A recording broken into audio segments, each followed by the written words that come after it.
Hi, my name is William Parrott and I'm a tutor for P4, Advanced Financial Management.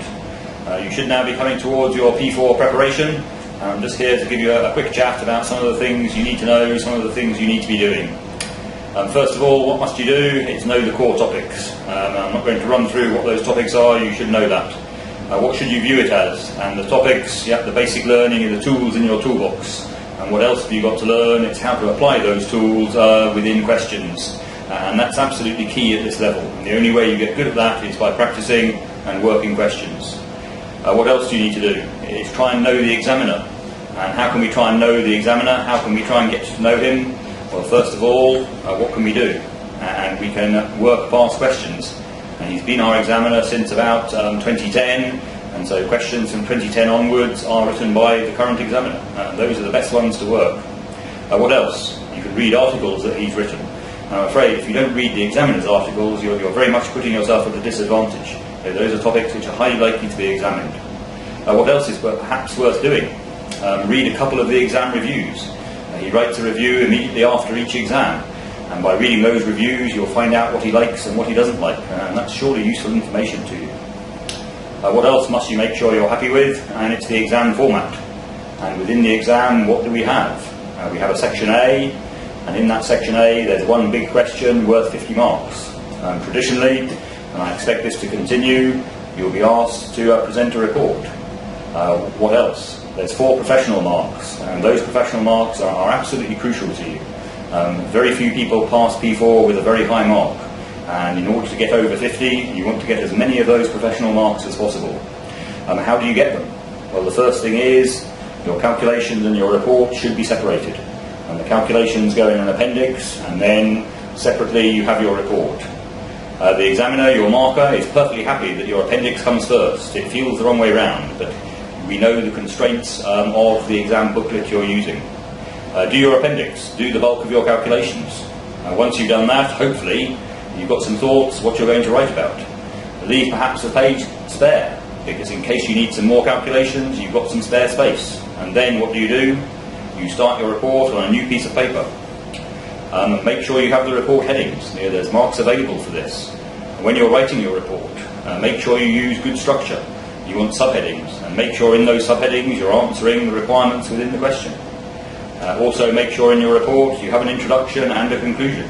They don't need to be long, but if you like, you're playing the game, and you must come up with a good cohesive report that looks like a professional piece of written work.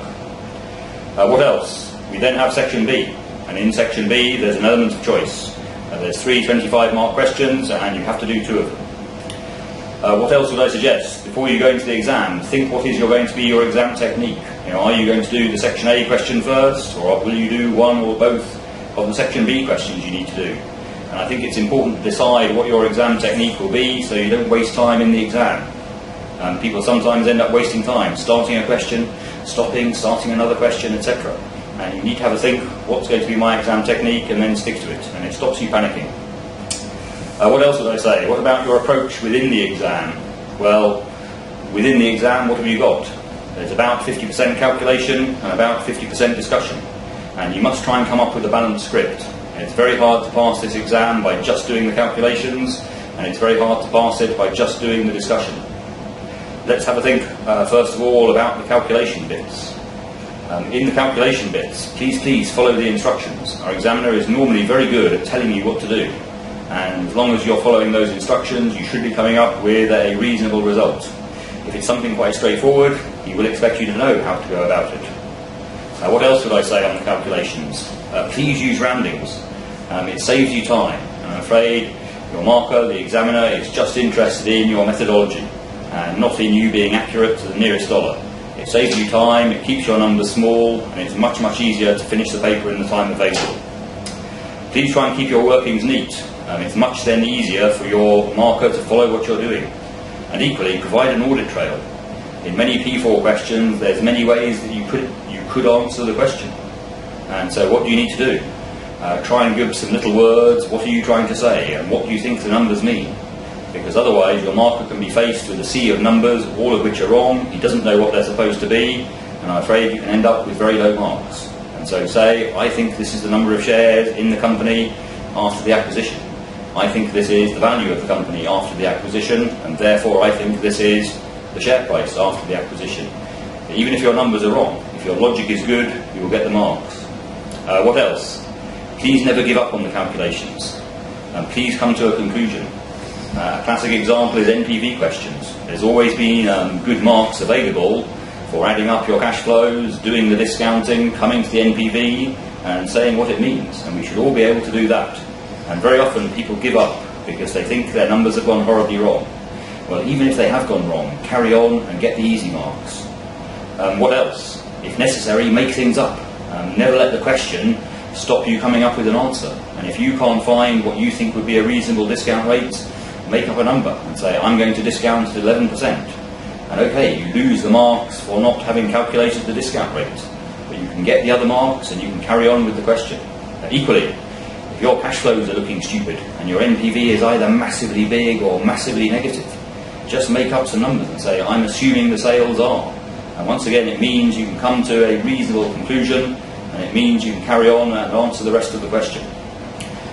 If your numerical answer is horrible, yes, please, in the discussion areas, don't try and justify what is a ridiculous answer, and instead just say, I think my answer is perhaps unusual. The beta isn't going to be 200. The beta is, let's assume, 1.7, and then talk about that figure, because you're likely to get far more marks. Yes, you cannot justify the unjustifiable. On the discussion areas, what would I suggest here? Please try everything. As soon as you're leaving blanks, you're getting no marks. And if it's a nasty question for you, it's a nasty question for most people. And the people who try are the people who get marks. There's no negative marking. And even if the marker doesn't like your point, he can't say that's negative too. And if your point has any merit at all, you will start getting some credit. And that's what you need to pass the exam. What else would I suggest? Especially if English isn't your first language.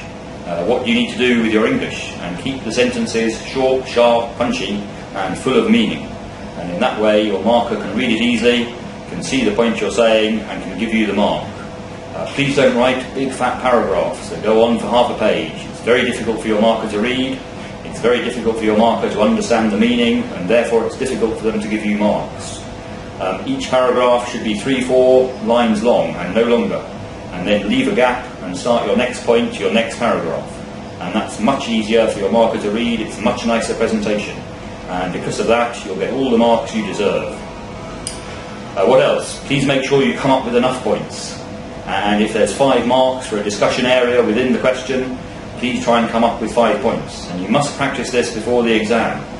If you only come up with 1 or 2 points, even if you explain them very, very well, the maximum you might get is 1, 2, 3 marks. And you must generate ideas and get used to writing down a good breadth of ideas rather than, yes, discussing 1 or 2 points in great detail. Finally, make sure you actually answer the question.